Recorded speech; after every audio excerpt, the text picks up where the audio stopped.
네, 묵도하심으로 2월 마지막 주 주일 낮 예배 하나님께 올려드리도록 하겠습니다.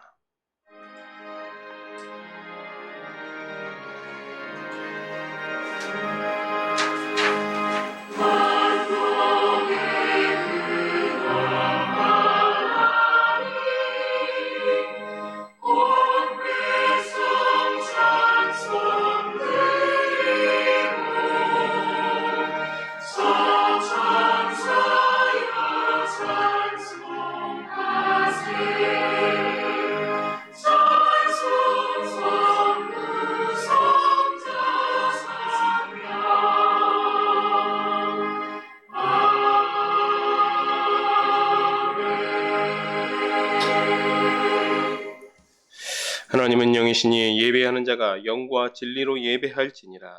아멘. 이 시간 함께 일어나셔서 20장 찬송 부르시겠습니다.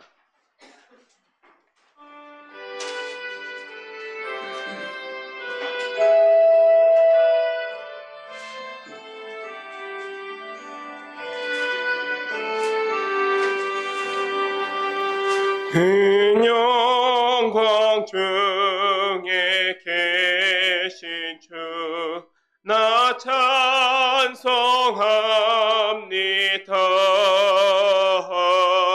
영원히 계신 주 이름 나 찬송합니다. 한없이 크신 능력을 나 찬송합니다. 참되고 깊은 그 언약 나 찬송합니다. 온 천지 창조하시던 그 말씀 힘이 있어 영원히 변치 않는 줄 나 믿사옵니다.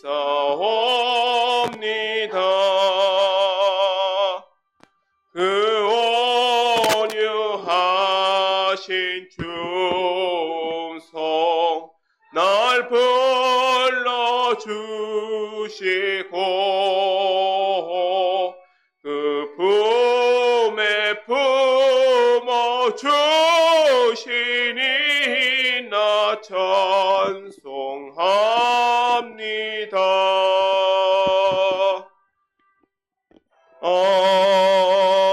아멘. 이 시간은 성시교독 교독문 32번 함께 교독하시겠습니다. 여호와여 내가 주오니 내가 영원히 수치를 당하게 하지 마.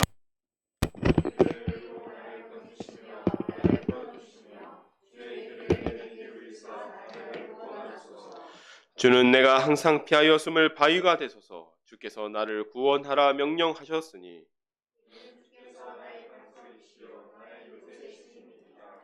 나의 하나님이여 나를 악인의 손 곧 불의한 자와 흉악한 자의 장중에서 피하게 하소서.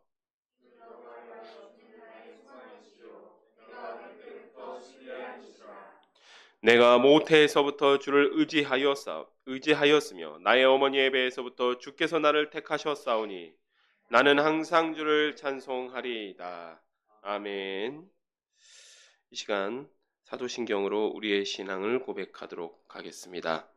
전능하사 천지를 만드신 하나님 아버지를 내가 믿사오며 그 외아들 우리 주 예수 그리스도를 믿사오니 이는 성령으로 잉태하사 동정녀 마리아에게 나시고 본디오 빌라도에게 고난을 받으사 십자가에 못 박혀 죽으시고 장사한 지 사흘 만에 죽은 자 가운데서 다시 살아나시며 하늘에 오르사 전능하신 하나님 우편에 앉아 계시다가 저리로서 산자와 죽은 자를 심판하러 오시리라. 성령을 믿사오며 거룩한 공회와 성도가 서로 교통하는 것과 죄를 사하여 주시는 것과 몸이 다시 사는 것과 영원히 사는 것을 믿사옵나이다. 아멘. 자리에 앉아주시기 바랍니다.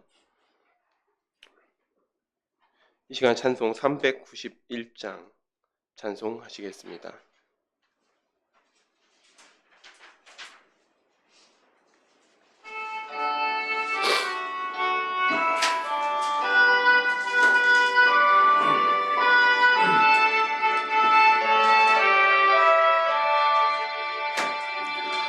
오 놀라운 구세주 예수 내 주 전능력의 주시로다.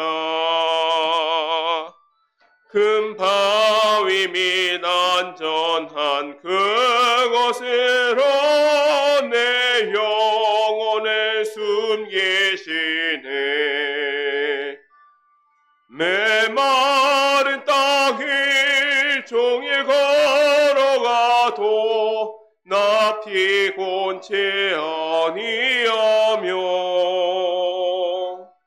저 위험한 곳 내가 이를 때면 큰 바위에 숨기시고 주 손으로 덮으시네. 오 놀라운 구세주 예수 내 주 내 모든 짐 벗기시네. 죄악에서 날 끌어올리시며 또 나에게 힘주시네. 메마른 땅을 종일 걸어가도 나 피곤치 아니하며 저 위험한 곳 내가 이를 때면 그 바위에 숨기시고 주 손으로 덮으시네. 증량 못할 은혜로 채우시며 늘 성령에 감화주사 큰 기쁨 중 주님을 찬양토록 내 믿음을 도우시네. 인생 땅을 종일 걸어가도 나 피곤치 아니하며 저 위험한 곳 내가 이를 때면 큰 바위에 숨기시고 저 손으로 덮으시네.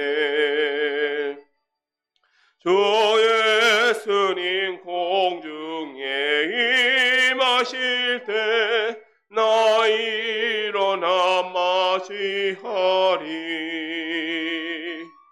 그 구원의 은총을 노래하리. 저 천군과 천사 함께 메마른 땅을 종일 걸어가도 나 피곤치 아니하며 저 위험한 곳 내가 이를 때면 큰 바위에 숨기시고 주 손으로 덮으소서. 아멘. 이 시간 우리를 대표해서 이은주 성도님 나오셔서 기도 인도해 주시겠습니다.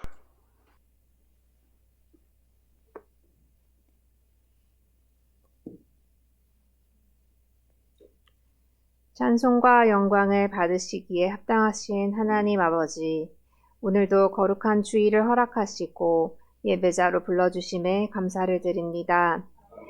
이 시간 여기 모인 저희들 온전히 주님께 집중하며 참 하나님을 높이며 찬양하는 귀한 시간 되기를 원합니다. 홀로 영광 받아 주시옵소서. 이 나라, 이 민족을 사랑하시는 하나님, 여전히 혼란 속에 있는 이 땅을 긍휼히 여겨주시기를 원합니다. 하나님께서 허락하시는 지혜로 말미암아 이 어려운 때를 잘 이겨나갈 수 있도록 도와주시옵소서.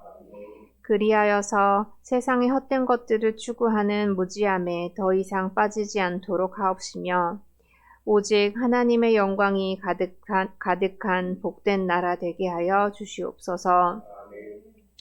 지금까지 우리 교회를 지켜주신 하나님 감사드리며 간절히 기도합니다. 말씀을 갈망하는 이들이 많이 모이는 교회가 되고 참된 그리스도의 제자가 많이 세워지는 교회가 될 수 있도록 함께하여 주시옵소서. 그리하여서 하나님 뜻을 따라 하나님께서 가장 기뻐하시는 교회로 성장할 수 있도록 도와주시옵소서.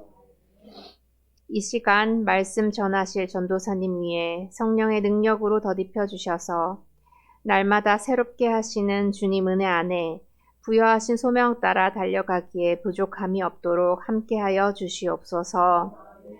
말씀 듣는 저희들 순전한 마음으로 받게 하시고 그 말씀으로 인하여 우리의 생각과 계획을 주님께 맡기며 믿음과 감사로 힘과 소망을 얻는 은혜의 시간이 되게 하여 주옵소서. 이 시간 온라인으로 예배드리는 장소에도 동일한 은혜 주시기를 바라오며 영원한 생명길로 인도하시는 주 예수 그리스도 이름으로 기도드렸습니다. 아멘.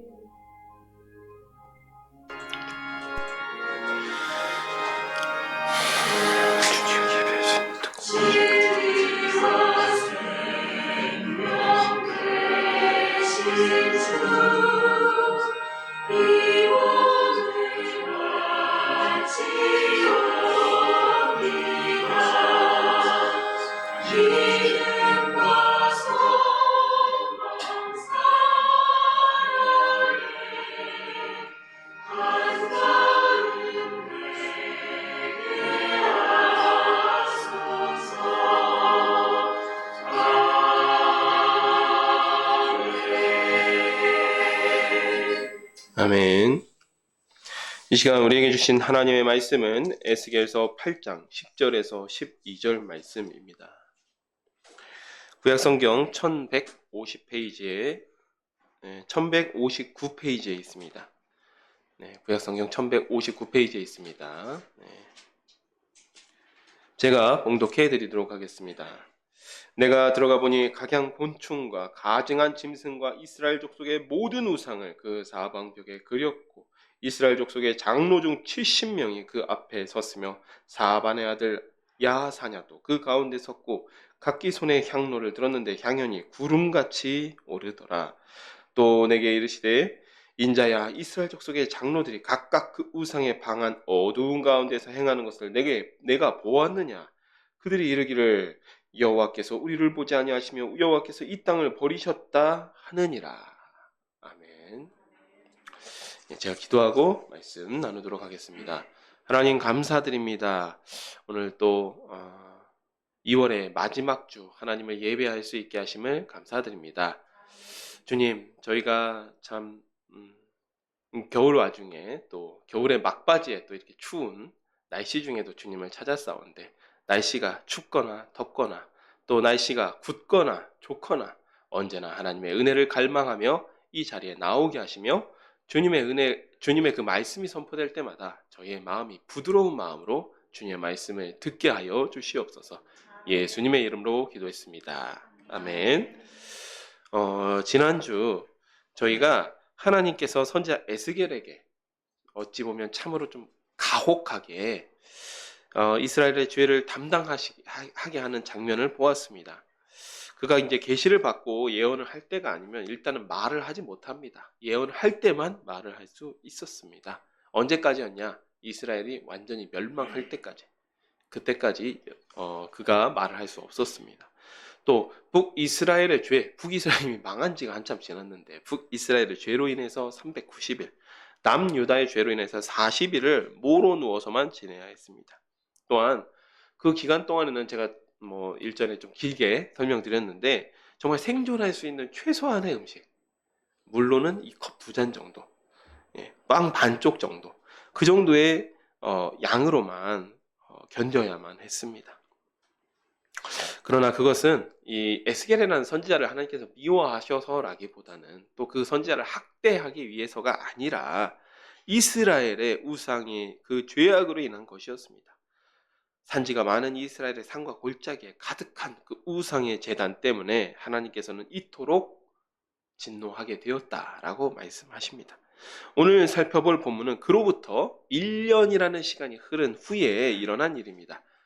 그래서 바벨론의 포로들 중 장로들을 맞이한 에스겔에게 예루살렘 성전에서 행해지는 죄악을 하나님께서 급히 보여주시며 하나님의 진노와 심판의 메시지를 생생하게 전달하라 말씀하십니다. 8장 1절입니다. 여섯째 해 여섯째 달 초닷새에 나는 집에 앉았고 유다의 장로들은 내 앞에 앉아 있는데 주 여호와의 권능이 거기에서 내게 내리기로 내가 보니 불같은 형상이 있더라. 그 허리 아래의 모양은 불같고 허리 위에는 광채가 나서 탄쇠 같은데 그가 손 같은 것을 펴서 내 머리털 한 모숨을 잡았으며 주의 영이 나를 들어 천지 사이로 올리시고 하나님의 환상 가운데 나를 이끌어 예루살렘으로 가서 안뜰로 들어가는 북향한 문에 이르시니 거기에는 질투의 우상 곧 질투가 일어나게 하는 우상의 자리가 있는 곳이라. 이스라엘 하나님의 영광이 거기 있는데 내가 들에서 본 모습과 같더라. 자, 1절입니다. 여섯째 해 여섯째 달 초닷새. 이때는 저희가 1장을 한번 잠깐 기억해 보면 선지자 에스겔이 처음으로 소명을 받았던 시점은 사로잡혀 간 지 5째 해, 선지자 에스겔이 30살 먹은 해, 5째 해 4월 초닷새라고 했습니까? 그러니까 정확하게 처음 계시를 받은 시점부터 1년 2개월이 흐른 후죠. 1년 2개월이 흐른 후입니다. 그리고 그런데 그때에 어떻게 되었냐? 이스라엘 장로들이 에스겔을 찾아왔습니다. 바로 그때에 하나님께서 급하게 에스겔에게 환상 가운데 계시를 주십니다.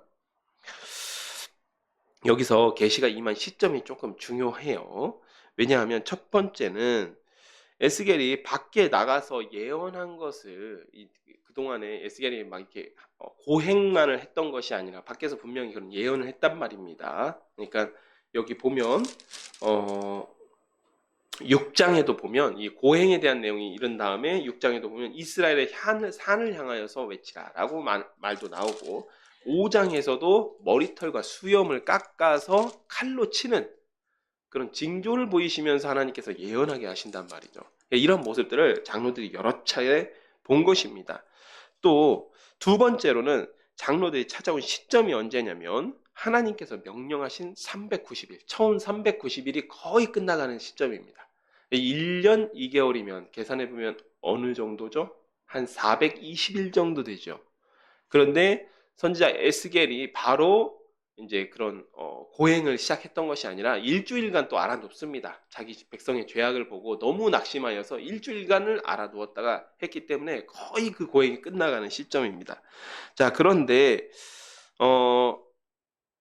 왜 이때였는지를 잠깐 우리가 좀 생각을 해봅시다. 장로들의 입장에서 한번 생각을 해보자고요. 그러면 바벨론 포로들이 보기에는 이제 막 제사장 사역을 시작하는 젊은 제사장입니다. 사람 괜찮았거든요.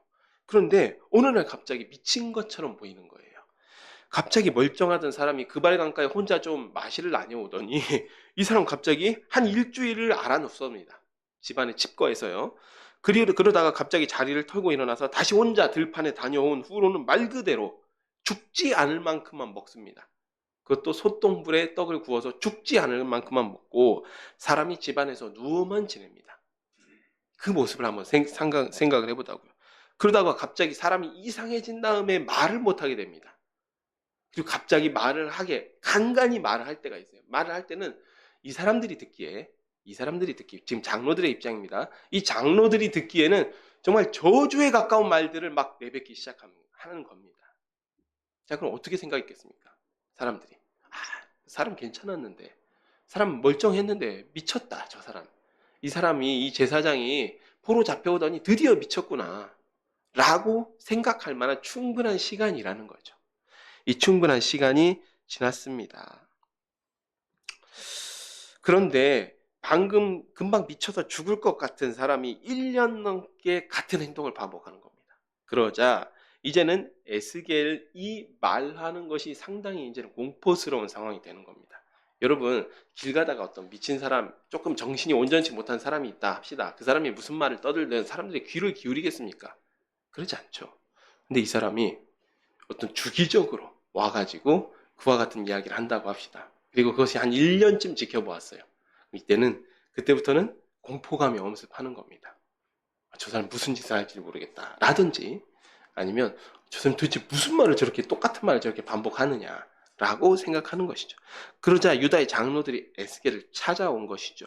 그때 급하게 하나님의 계시가 환상 가운데 임합니다. 여기서 보면 하나님께서 그 가운데 그 하나님의 영광 중에 하나님의 임재가 나타나던 그 그발강가에서 보신 모습 중에 손 같은 것이 나타나서 내 머리털 한 모습, 머리채를 잡았다는 것이죠.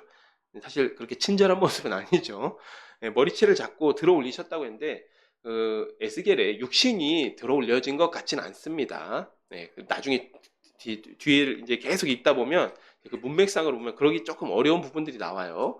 이제 그렇기 때문에 에스겔의 영혼을 예루살렘 성 가운데 보셔서 그 환상 가운데 예루살렘 성에서 또 성전에서 일어난 일들을 지켜보게 하시고 그 생생한 생동감 있게 그 말씀을, 그 모습을 예언하게 하시는 거죠. 바벨론 포로들에게.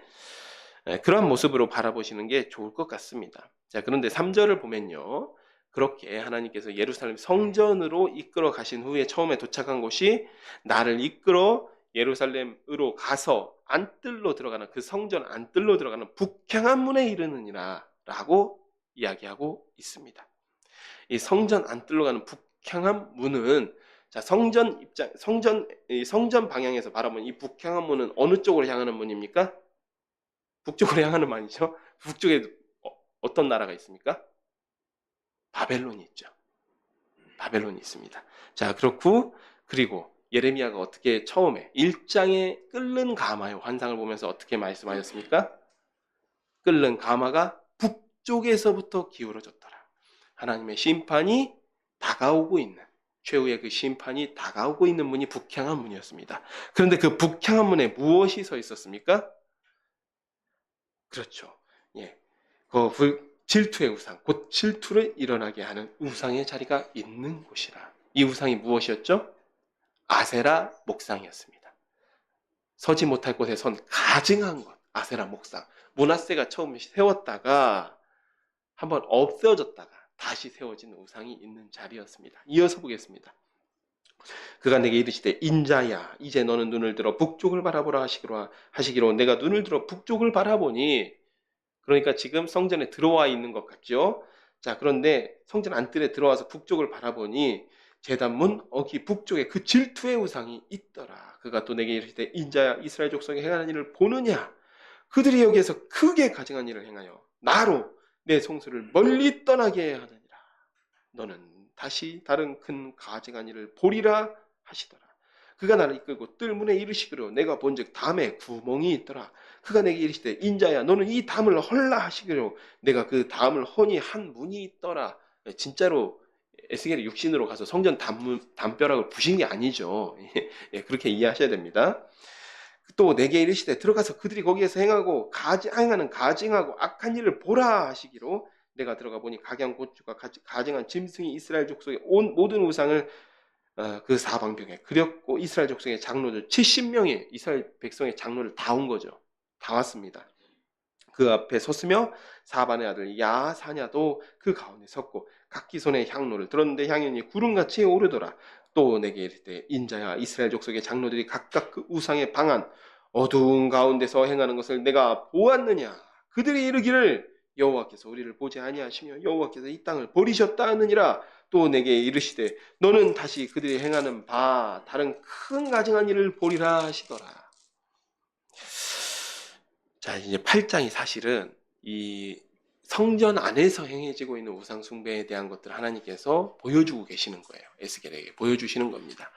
그런데 이 부분들이 이제 좀 설명들이 필요하기 때문에 좀 자세하게 하고 넘어가도록 하겠습니다.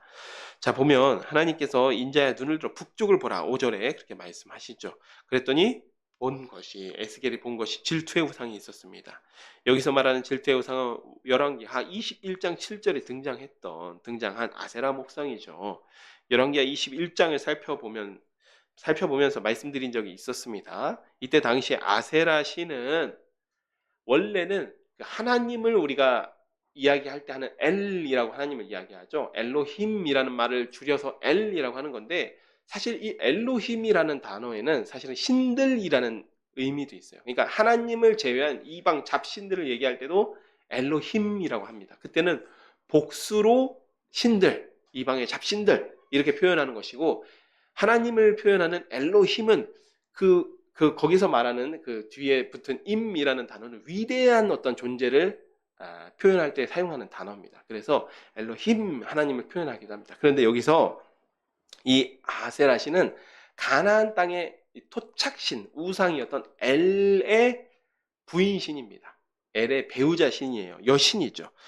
그런데 반드시 엘 신의 여신으로만 사용됐던 것이 아니라 바알의 짝으로도 여겨지기도 했고, 그리고 여기서는 하나님이 어떻게 호레비일 수 있냐 해서 하나님의 배우자 신으로 성전에서 섬겼다라고 말씀드린 적이 있었습니다. 이 사람들은 하나님이 홀로 완전하신 분이라는 사실을 전혀 믿지 못하는 사람이죠. 그렇기 때문에 좋은 게 좋은 거라고 므낫세가 성전의 남신, 여신 신앙을 들여온 것입니다. 가나안 땅에 보편적으로 있었던 신앙이었죠. 또 요시야 왕이 종교개혁 시기에 이 아세라 목상을 끌어내어서 기드론 시내에서 아예 불태워서 그 제마저도 평민의 묘에 뿌렸습니다. 그러나 얼마나 이 남신 여신 사상, 이 종교 혼합주의가 깊이 뿌리를 박혀 있었으면 요시야 왕이 죽자마자 그의 아들 여호야김이 복구를 합니다. 현재 시점은 시드기야 6년에 해당되는 시점입니다. 이미 여호야김은 죽었고 시드기야 6년, 시드기야가 그 땅을 다스린 지 6년 되는 시점이었는데 그때까지도 아세라 목상이 성전에 서 있습니다. 하나님께서는 이 일만 해도 속상한 일인데 다른 큰 가증한 일이 또 있다라고 하면서 보여주시는 거죠. 성전에서 아주 은밀하게 행해지던 우상 숭배의 모습을 보여주신 것입니다. 자, 10절을 보면 성전 담을 헐라 하셔서 들어가 보니 그곳에는 이스라엘 장로 70명이 이스라엘 장로를 다 온 것이죠. 사방 벽에 온갖 곤충과 짐승을 그리고 분향하고 있었습니다. 짐승과 곤충들은 뭐냐 하면 이때 당시에 가나안 땅에서 굉장히 보편적으로 행해지던 우상 숭배, 이제 대표적인 몰렉이라든지 그모스라든지 이런 신들, 민족 신들 제외하고도 보편적으로 행해지던 우상 숭배의 모습이기도 하였고, 그럼 그게 또 어디에 영향을 받았냐 보면 애굽의 영향을 받았던 겁니다. 애굽에서 굉장히 보편적으로 행해지던 이 우상 숭배가 곤충 혹은 짐승들을 섬기는 그런 우상 숭배의 문화가 있었는데 이것이 가나안 땅까지 전파되었고 그것을 이스라엘 장로들이 지금 성전에 들여와서 하고 있는 것이죠. 그런데 11절을 보면 개 중에 사반의 아들 야하사냐가 있었다라고 증거하고 있습니다. 하나님께서 굳이 이 인물을 에스겔에게 보여주신 이유는 보통 우리가 사반 가문이라고 하면 요시야 왕 때 충신이었죠. 요시야 왕 때의 율법을 대독하였던 율법을 읽어줬던 그 서기관이 사반이었습니다. 그렇기 때문에 충신 중에 충신이었고 여호야김의 폭정 중에도 사반의 아들 아히감 같은 인물들 그리고 대부분의 이 사반 가문의 인물들이 예레미야를 보호하려고 굉장히 애썼던 인물들이 사반 가문의 인물들이었습니다. 그런데 이 사반 가문의 일원이 이러한 일에 동참했다라는 사실이에요. 근데 이제 시점으로 보면 사실 사반 같은 경우는 돌아가신 것 같거든요. 이제 은퇴를 하셨거나 돌아가셨을 확률이 높습니다. 그러다 보니까 아버지 돌아가신 후에 이 장로식이나 된 인물 야하사냐라는 인물이 우상 숭배에 동참했다라고 하고 있습니다. 그런데 여기서 우리 한글 성경에 약간 번역이 아쉽다라고 해야 될지 아니면 약간 미진하다라고 해야 될지 이런 부분이 있는데 여기서 그 가운데 야하사냐가 그 가운데 섰다라고 이야기하고 있죠.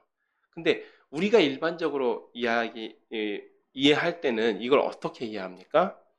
사반의 아들 야하사냐가 우상숭배하는 데에 동참하고 있었다라고 이해하기 쉽죠. 그런데 사실 여기서 히브리어 원어로 사용된 단어는 이 베토크라는 단어예요. 베토크라는 단어인데 이 단어는 어떨 때 사용했냐면 그 동산 중앙에 생명나무가 있었더라 했을 때 베토크라는 단어를 사용합니다. 그러니까 이 단어는 가운데라는 단어도 되지만 어떤 한 가운데 중앙에 무엇이 있다. 그 중심에 어떤 것이 있다라는 이 전치사가 베토크란 단어예요. 그러니까 그러면 여기서 어떤 의미일까요? 야하사냐가 이 우상 숭배를 주도했다라는 의미입니다. 사반 가문에 그것도 유력한 인물이니까 장로시기는 하지 않았겠습니까? 근데 이 인물이 우상 숭배를 이스라엘 장로들을 규합해서 이 우상 숭배를 주도하고 있었다는 이야기입니다. 그런데 이 일의 문제인 이유는 명망 있는 가문의 장로가 아주 전통적인 충신 가문의 장로가 우상 숭배를 주도했을 때 사람들이 더 쉽게 또 일말에 남아있는 작은 죄책감조차도 버리고 우상 숭배에 동참하게 만들 수 있다는 거죠. 그게 정말 위험한 거 아닙니까? 정말 유력한 인물들 혹은 존경받는 인물이 잘못된 길로 갔을 때 사람들이 자기 마음에 있는 어떤 판단의 기준이라든지 혹은 그런 양심을 너무나 쉽게 저버릴 수 있다는 거예요. 근데 그 일을 주도했던 인물이 사방 가문의 야하사냐라는 인물이었다는 것이죠. 여기서 더 기가 막힌 사실이 있는데요. 12절 그들이 이르기를 여호와께서 우리를 보시지 아니하시며 여호와께서 이 땅을 버리셨다 하느니라. 이미 이 사람들도 듣는 귀가 있기 때문에 사실 굉장히 그 나라가 위태위태하다라는 사실을 알고 있습니다. 장로식이나 되는 인물들이면 그 정도 정보는 있겠죠. 그런데 다만 여기서 그들이 여호와께서 우리를 보지 않으시며 여호와께서 이 땅을 버리셨다라고 이야기하는 이 말이 뭐냐면 자신들의 우상 숭배를 합리화하는 이야기입니다. 아니, 우리 신이 우리를 버렸는데 그럼 우리가 우상에게라도 한번 의지해봐야지 않겠냐 이 이야기예요. 즉, 이 야하사냐가 주도한 우상숭배의 명분이 하나님께서 먼저 자기 백성을 버리셨기 때문에 우리가 우상을 통해서라도 이집트에서 섬기는 그 우상, 가나안 땅에서 섬기는 우상을 통해서라도 우리 나라의 위기를 한번 극복해 보겠다라고 장로들이 태연하게 말하고 다닌다라는 사실이죠. 하나님은 이스라엘 백성이 나를 버리고 음란하게 우상을 섬기고 있다라고 탄식하고 있는데 이스라엘 장로들이라는 작자들은 하나님께서 자기 백성을 버리셨기 때문에 우리는 우상 섬길 수밖에 없어요 라고 이야기하고 있습니다. 이는 하나님이 우리를 여러분 그런데 사실 하박국 선지자도 비슷한 이야기를 했거든요. 하나님 백성에게 의로운 백성에게 이렇게 하실 수 있습니까? 라고 이야기했어요. 심지어 같은 시대의 사람입니다. 한번 설명해 드렸죠. 여호야김 시대의 사람이 하박국이었다고요? 같은 시대 사람입니다. 얼마 차이도 나지 않아요.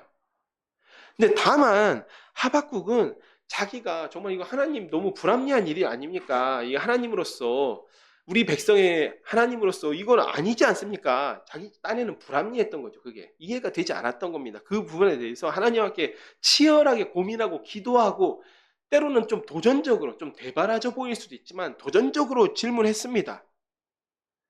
하지만 그런 도전적인 태도가 바람직하다고 볼 수는 없지만 자신의 지혜가 부족해서 하나님께 엿줄 때 도무지 이해가 되지 않을 때 하나님께 엿줄 때 하나님께서는 깨닫게 하시는 지혜를 주셨습니다. 하박국에게요. 그런데 본문의 야하사냐나 이스라엘 장로들은 그런 시도조차 하지 않고 하나님이 버리셨으니까 우리 그럼 딴 신 찾아봐야지 라고 하고 있다는 사실이죠. 완전하게 극명하게 그 결과가 달라지지 않습니까? 자, 이어서 살펴보겠습니다. 14절입니다. 그가 또 나를 데리고 여호와의 전으로 들어가서 북문에 이르기로 보니 거기에 여인들이 앉아 단무스를 위하여 애곡하더라. 그가 또 내게 이르시되 인자야 내가 그것을 보았느냐. 너는 또 이보다 더 큰 가증한 일을 보리라 하시더라. 그가 또 나를 데리고 여호와의 성전 안뜰에 들어가시니라. 보라 여호와의 성전 곧 현관과 제단 사이에서 약 25명이 여호와의 성전을 등지고 낯을 동쪽으로 향하여 동쪽 태양에게 예배하더라. 또 내게 이르시되 인자야 내가 보았느냐 유다 족속이 여기서 행한 가증한 일을 적다하게 했느냐 그들이 그 땅을 폭행으로 채우고 또 다시 내 노여움을 일으키며 심지어 나뭇가지를 그 코에 두었느니라. 그러므로 나도 분노로 갚아 불쌍히 여기지 않냐며 긍휼을 베풀지도 아니하리니 그들이 큰 소리로 내 길을 부르짖을지라도 내가 듣지 아니하리라. 여기 보면 나뭇가지를 코에 대었다는 것도 우상숭배한 모습이라는 것을 알 수 있겠죠. 이 문맥상. 자, 그러면 이 14절에서 15절 성전 북문에서 여인들이 담무스를 위해서 애곡한다. 이 성경에서 한 번만 나온 단어가 담무스입니다. 그리고 보통 여러분들이 좀 이 부분에 대해서 이제 어떤 신학적인 부분이 아니라 역사적으로 좀 찾아보고 싶다면 담무스라기보다는 탐무즈라고 검색해 보시거나 하면 조금 더 그 아시리아 신화나 이 바벨론 신화에서 이 탐무즈라는 신이 어떻게 섬김을 받았는지를 알 수 있습니다. 이 담무스라는 신을 섬겼다, 담무스를 위해서 애곡했다라고 하고 있는데 아시는 분들도 있겠지만 성경에 단 한 번 나온 이름이고 아수르와 바벨론 신화에 등장하는 인물입니다. 또 신이기도 합니다. 이 창세기 10장을 보면 니누에를 건설한 니무롯이라는 사람이 있는데 이 사람에 대한 평가, 성경의 평가가 이 세상의 첫 영걸이라 개역 한글 성경에 이렇게 나와 있습니다. 즉 세상에 등장했던 처음 영웅 같은 인물. 즉 이 사람으로부터 시작해서 이 세상의 신화, 영웅 신화가 시작되었다는 이야기예요. 니무롯이라는 인물을 통해서요. 근데 그 니무롯이라는 인물의 부인이 세미라미스라고 하는 인물이 있습니다. 세미라미스라고 하는 인물이 있는데 이 인물은 굉장히 좀 지혜롭고 아름다운 여인이었다라고 기억하는데 이것도 웃긴 게 니무롯이라는 사람이 사실 이 세미라미스를 빼앗은 거예요.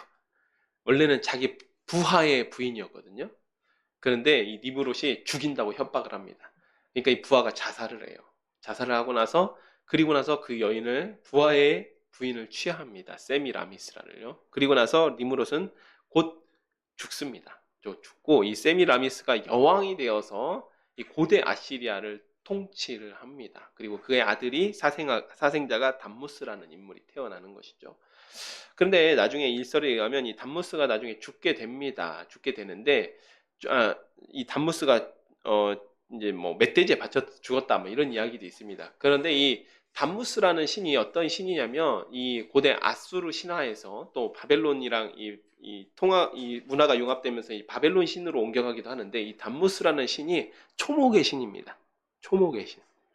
초목의 신인데 왜 이게 무슨 말이냐라고 할 수 있는데 지금 이 때가 이 시점이 언제라고 했죠? 사로잡혀간 지 6년째 그리고 여섯째 달 초닷새라고 이야기했죠. 이 여섯째 달 6월 여기서 말한 6월은 우리나라 지금 우리가 현재 사용하고 있는 양력 6월과 거의 흡사해요. 이 6월인데 6월 초닷새입니다. 6월 초닷새인데 이 6월이나 7월을 이 바벨론력으로 바벨론에서 뭐라고 했냐면 담무스월이라고 했습니다. 담무스월. 이 담무스 신의 이름을 따서 담무스월이라고 합니다. 그런데 이것은 이 바벨론 신화에서 이 초목이 무성해지는 초목이 막 파릇파릇하게 시작하게 되는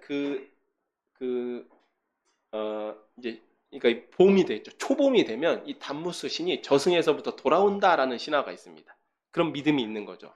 이 사람들의 세계관에서는 이 담무스 신이 이제 여름이 되면 이제 저승으로 돌아가요. 저승에 살아요. 그리고 1년의 반, 그러니까 이 초목이 막 피어날 때가 되면 저승에서 또 돌아옵니다. 자, 그런데 여기서 저승으로 다시 돌아가게 되는 시점이 담무스월인 겁니다. 근데 그 담무스월이 되면 여자들이 애곡을 합니다. 담무스 신을 위해서 애곡해요.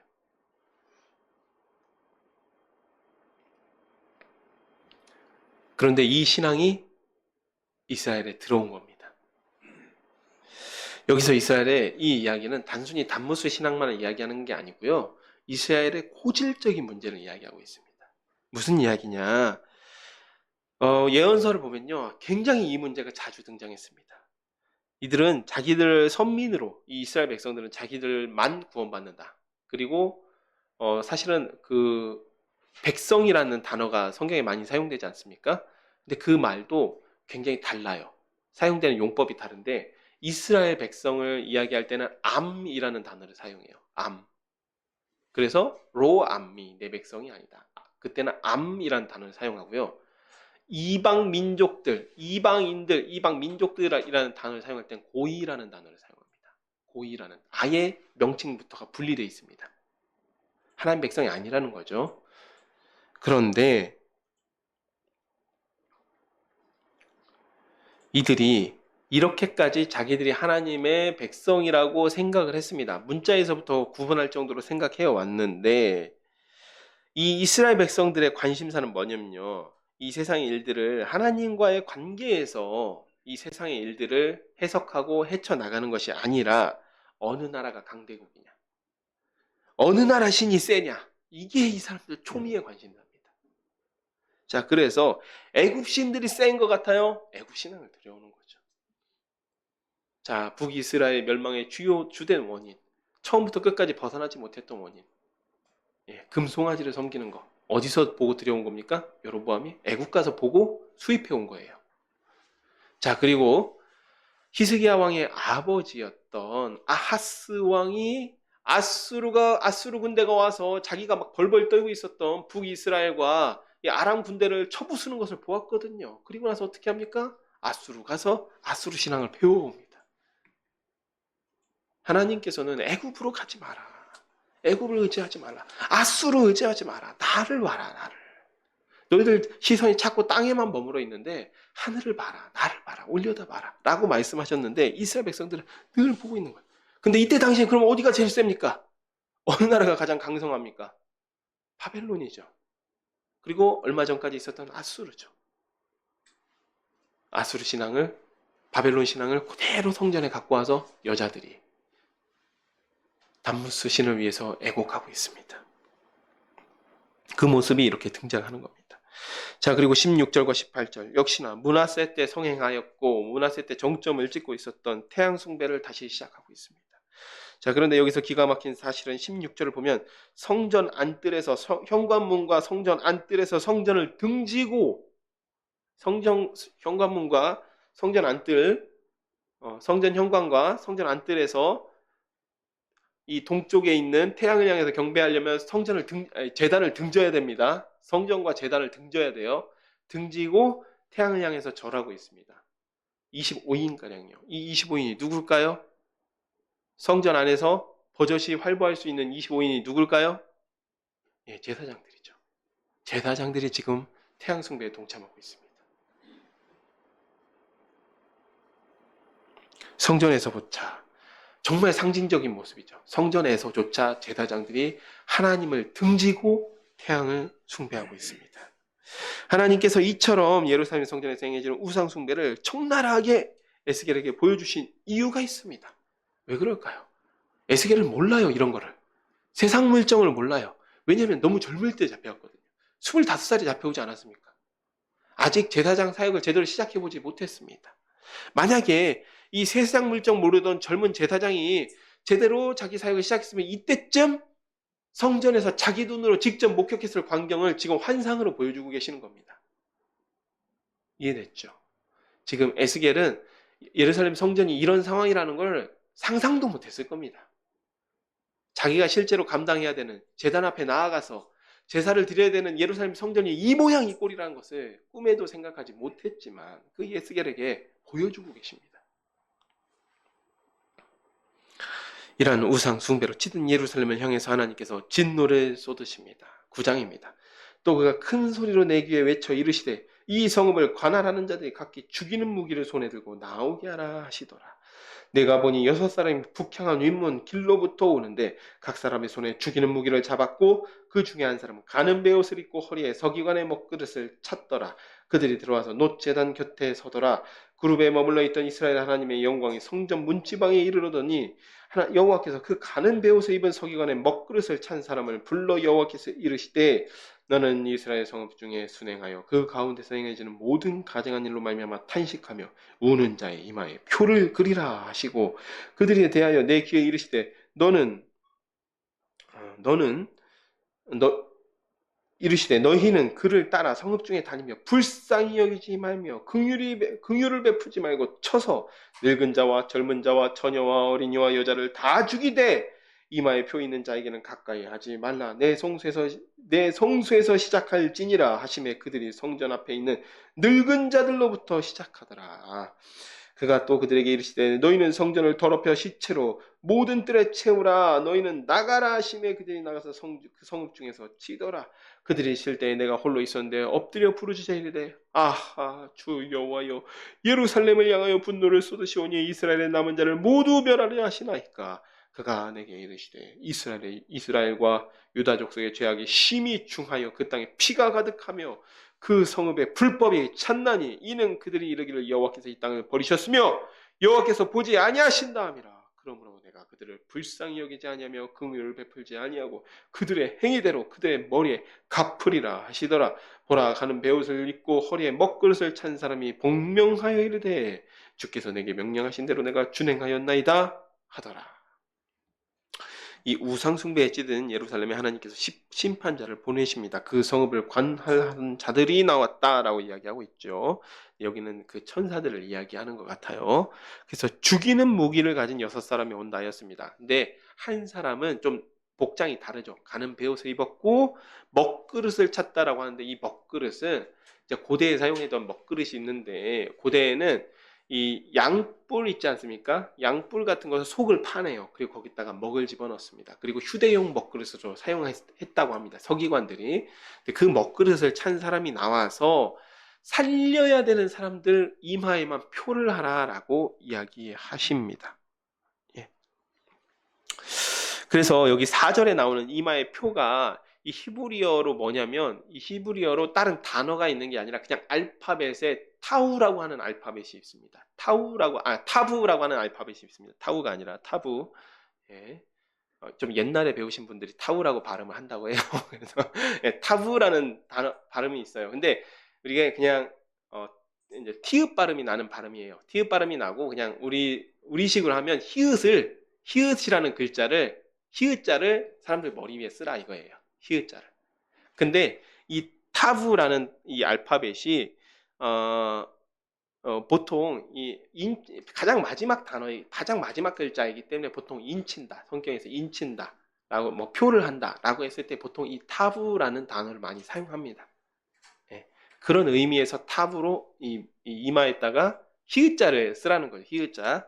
그런데 어떤 학자들은 이걸 좀 과도하게 해석하는 경향이 있어요. 왜냐하면 이 타부가 지금은 좀 비유를 하자면 제가 좀 보여드리려다가 너무 시간이 없을 것 같아서 따로 준비를 안 했는데 이 타부라는 자가 약간 보면 그러니까 톱처럼 생겼습니다. 톱처럼 우리가 보면. 근데 옛날에는 이거를 영어 T처럼 썼다라고 해요. 더 고대로 가면 더 고대 사본에는 요거는 이제 T처럼 썼습니다. 그랬더니 사람들이 이거 딱 보니까 이 십자가랑 비슷한 거 아니냐 해가지고 이거 십자가를 이렇게 연결하시는 분들도 있는데 그게 아니라 그냥 인쳤다라는 의미라는 것이죠. 혹시라도 여러분들 이제 나중에 이제 좀 더 깊이 공부하고 싶어서 이제 어떤 다른 자료를 찾아보다 이런 이야기가 나올까봐 제가 미리 말씀드립니다. 자, 그래서 이렇게 인친자를 제외하고는 남녀노소를 불문하고 닥치는 대로 죽이라고 명령하시는데 6절에 바로 내 성소에서부터 시작할지니라 라고 이야기하시죠. 우상숭배 본산 아닙니까? 우상숭배 본산부터 시작이 됩니다. 그리고 여기서 늙은 자들로부터 시작하더라 라고 되어 있는데 여기서 늙은 자들은 사실은 이 단어가 같습니다. 늙다라는 단어랑 장로라는 단어가 같습니다. 장로들부터 그 우상숭배를 주도했던 장로들부터 죽여라 라고 하나님께서 그 심판하는 천사에게 명령하시는 것이죠. 자, 8절 보면 에스겔이 놀랍니다. 이제 대경실색했다라고 이야기하죠. 대경실색해서 이스라엘 남은 자 모두 멸하실 것입니까? 하나님 정말 그러시려는 것입니까? 급히 질문하자 9절 하나님의 대답은 그들이 이르기를 여호와께서 이 땅을 버리셨으면 여호와께서 보지 아니하신다. 이 부분 혹시 줄 안 치신 분들이 있으면 줄치기를 제가 권고해드립니다. 왜냐하면 여러분 이거 누가 한 말이었죠? 야사냐를 비롯해서 우상숭배를 주도했던 장로들이 한 말입니다. 하나님께서 이 말을 그대로 에스겔에게 되돌려주고 있습니다. 무슨 말입니까? 하나님 입장에서는 지금 우상 숭배를 하고 있는 그 모습 자체가 속상해 죽을 지경인데 이들이 입으로 주어 섬긴다는 말이 하나님께서 우리를 돕지 않으셨기 때문에 우리가 그러니까 우상 숭배할 수밖에 없지라고 이야기하는 게 정말 그 불난 곳에 진노의 불이 지금 활활 타오르고 있는 곳에다가 지금 기름을 드럼통째로 갖다 부은 겁니다. 끝까지 자기들은 죄가 없고 우상 숭배조차도 하나님 탓을 하고 있는 이들의 모습에 하나님께서 완전히 마음을 단념하신 것이죠. 자, 그래서 이제 10장에는 드디어 하나님의 영광이 그 성전을 떠나고 있는 모습, 완전히 떠난 건 아닙니다. 여기서는 떠나고 있는 그 모습을 에스겔이 목격을 하게 됩니다.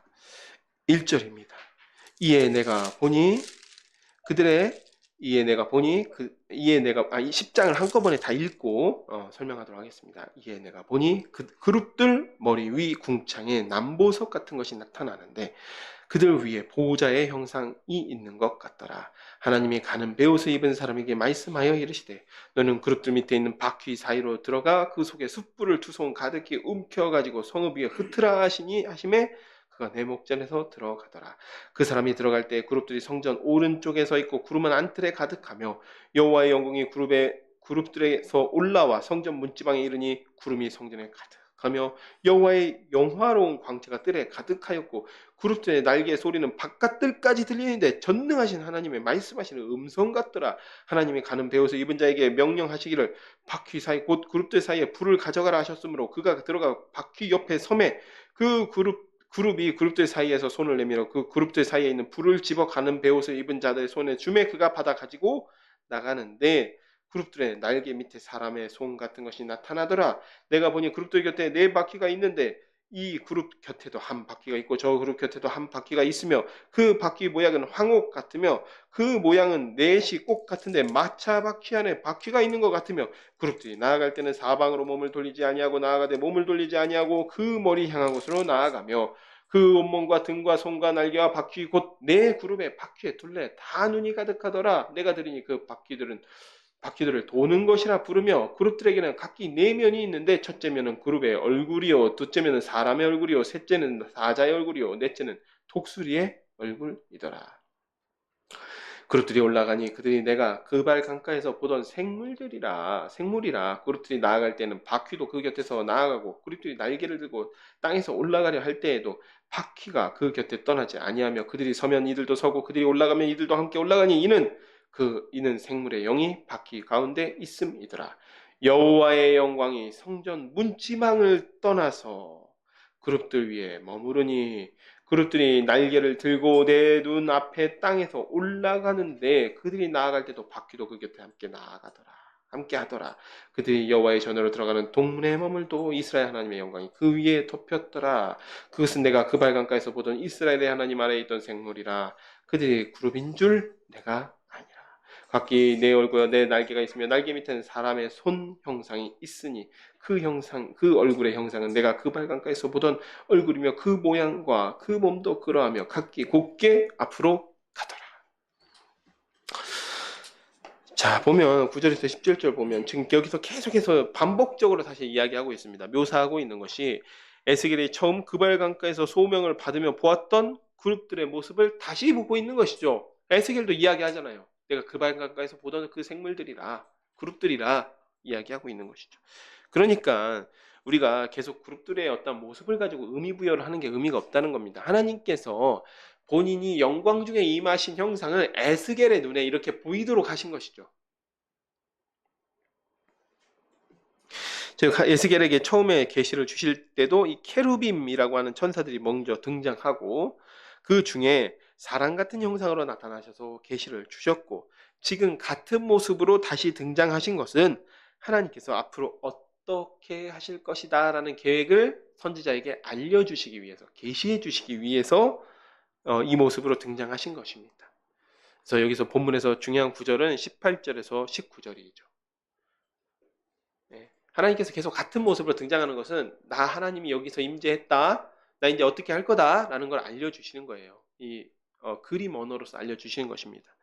자, 그래서 18절에서 19절을 보면 하나님이 영광 중에 등장하신 이유가 성전 가운데 임재하기 위해서 등장하신 것이 아니라 18절 여호와의 영광이 성전 문지방, 장로들이 등졌던 그 문지방을 떠나서 그룹들 위에 성전 동문에 머물러 계셨습니다. 아직 성전을 완전히 떠난 것은 아니죠. 지금 떠날 채비를 하고 있는 것이죠. 유다가 지금 생하고 있는 우상 숭배와 그 우상 숭배조차도 하나님 탓을 하는 모습에 이제 질려서 하나님께서 하나님의 영광이 성전을 떠나고 있습니다. 자, 여러분 제가 오늘 이제 시간이 사실은 많이 조금 거의 된 것 같아서 다시 읽지는 않겠지만 이 예배 후에 혹은 집에 돌아가셔서 열왕기상 9장을 꼭 읽어보시기 바랍니다. 이게 어디냐면 솔로몬이 성전 봉헌을 하고 나서 지금 그 이야기를 하고 있습니다. 성전 봉헌식과 성전 봉헌 후에 하나님께서 다시 솔로몬에게 나타나셔서 응답하시는 장면들입니다. 자, 그런데 솔로몬이 성전 봉헌할 때 예루살렘 성전에 대해서 어떻게 이야기를 하냐면요. 어떻게 고백을 하냐면요. 하나님께서 영원히 거할 처소입니다. 라고 하지 않았습니다. 이 솔로몬은요, 정확하게 알았어요. 자기가 어떤 것을 지었는지요. 그래서 솔로몬이 처음에 고백할 때는 어떻게 이야기하냐면 천지, 하늘과 땅이라고 하더라도 하나님의 그 처소로는 부족합니다. 하물며 이 집이겠습니까? 집 한 칸이겠습니까?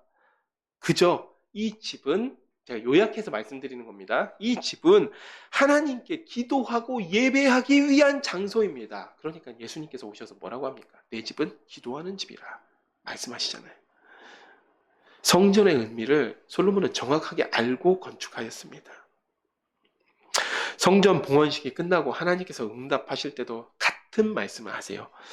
너희가 다윗처럼 행한다면이야 내가 내 이름을 영원히 이곳 가운데 두겠다. 그러나 그렇지 않다면 이 성전이라도 내 앞에서 내 던져버리리라 라고 말씀하십니다.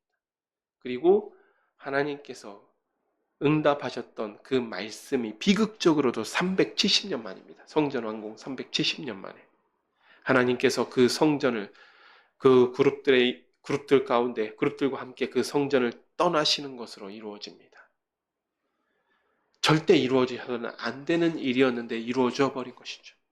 이스라엘 백성의 우상 숭배로 인해서 하나님께서 370년을 참으셨습니다. 왜냐하면 솔로몬이 그 성전 짓고 나서 금세 타락했거든요.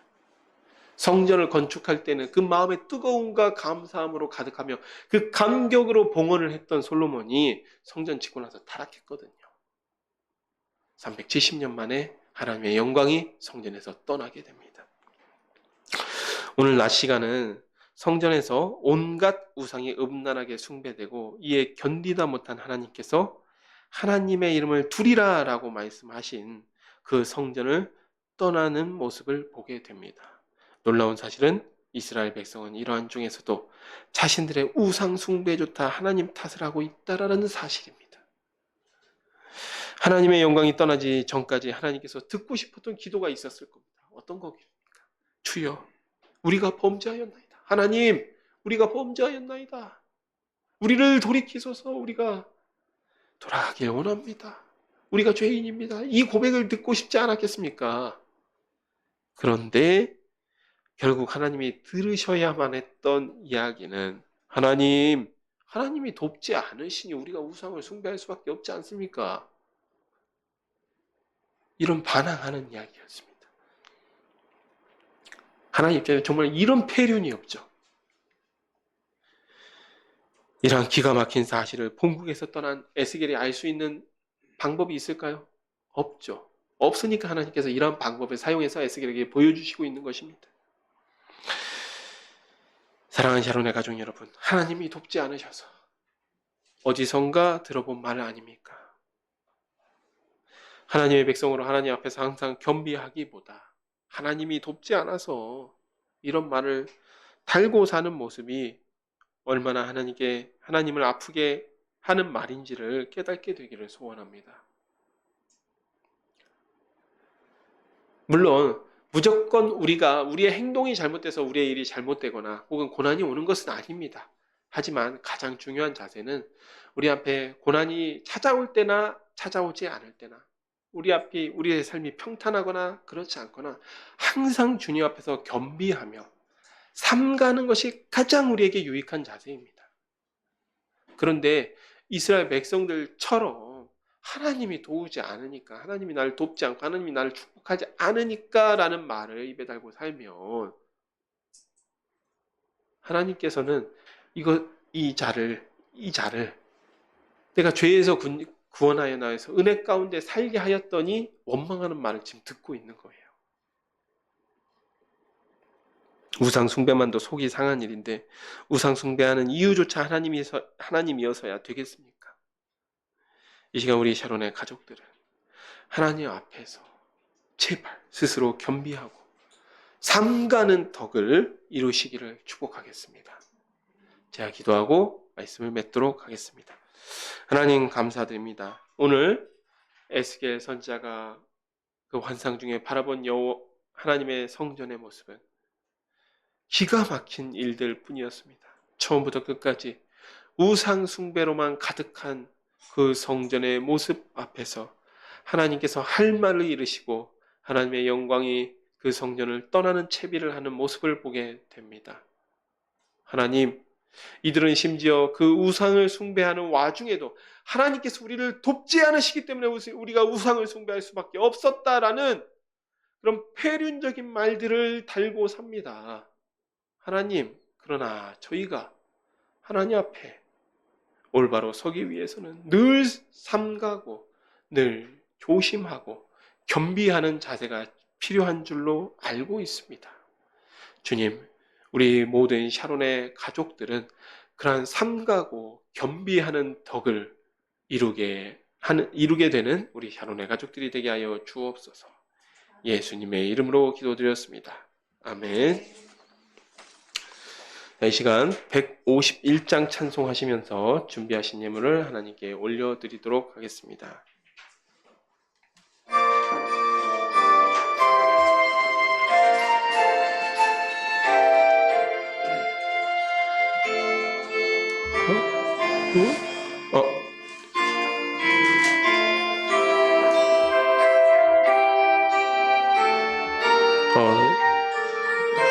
예, 죄송합니다. 예, 죄송합니다. 예, 잘못 설정이 잘못됐습니다. 이것도 아닌데요. 그 만왕의 왕 내주께서 이 151장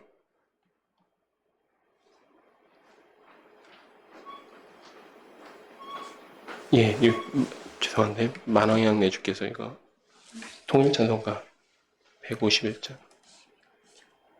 이거 다른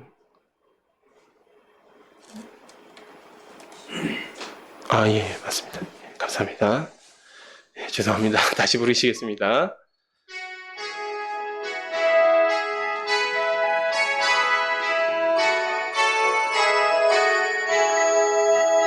만왕의 왕 내 주께서 왜 거처당했나 이 벌레 같은 날 위해 그 보혈 흘렸네. 십자가 내가 처음 볼 때에 나의 마음에 큰 고통 사라져. 오늘 믿고서 내 눈 밝았네. 참 내 기쁨 영원하도다. 주 십자가 못 박힘은 속죄함 아닌가. 그 긍휼함과 큰 은혜 말할 수 없도다. 십자가 내가 처음 볼 때에 나의 마음에 큰 고통 사라져. 오늘 믿고서 내 눈 밝았네. 참 내 기쁨 영원하도다. 늘 울어도 그 큰 은혜 다 갚을 수 없네. 바쳐서 주의 일 힘쓰리. 십자가 내가 처음 볼 때에 나의 맘에 큰 고통 사라져. 오늘 믿고서 내 눈 밝았네. 참 내 기쁨 영원하도다. 아멘. 드려진 헌금을 위해서 제가 기도하겠습니다. 하나님 참으로 감사드립니다. 오늘 또 이렇게 귀한 날 저희를 이 자리 가운데 모여주시고 주님을 예배할 수 있게 해주심을 감사드립니다. 주님, 우리가 주님 앞에 나오면서 거룩한 제물을 구별하여 나왔습니다. 주님, 이 예물과 함께 이 예물을 드린 우리 샤론의 가족들의 마음을 주님 기뻐 받아 주시옵고 이 물질이 사용되는 곳마다 주님의 사랑이 전해지게 하여 주시옵소서. 예수님의 이름으로 기도드렸습니다. 아멘. 네, 오늘 우리 샤론교회 예배에 참석한 여러분 모두를 주님의 이름으로 환영하며 하나님의 은혜와 진리가 함께 하시기를 축복합니다. 오늘 별도의 교회 소식은 없고 주보 뒤편에 우리 교회 기도 제목을 여러분 기도하실 때마다 같이 함께 기도해 주시면 참으로 감사드리겠습니다. 이 시간 함께 자리에서 일어나셔서 3장 찬송 부르시고 주기도문으로 예배를 마치도록 하겠습니다.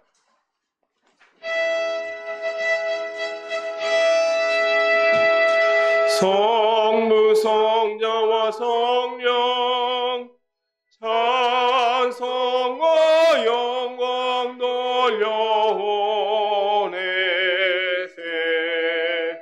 대초로 지금까지 또 영원 무궁토록 성삼위께 영광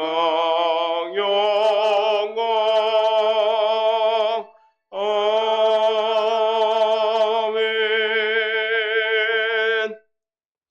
하늘에 계신 우리 아버지여, 이름이 거룩히 여김을 받으시오며 나라가 임하시오며 뜻이 하늘에서 이루어진 것 같이 땅에서도 이루어지이다.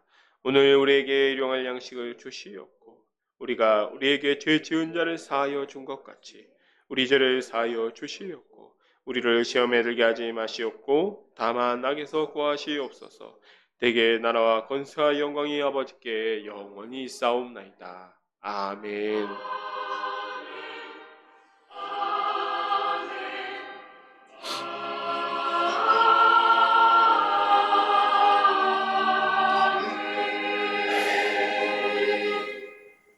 네, 예배 마쳤습니다. 하나님께 영광과 감사의 박수 올려드리겠습니다.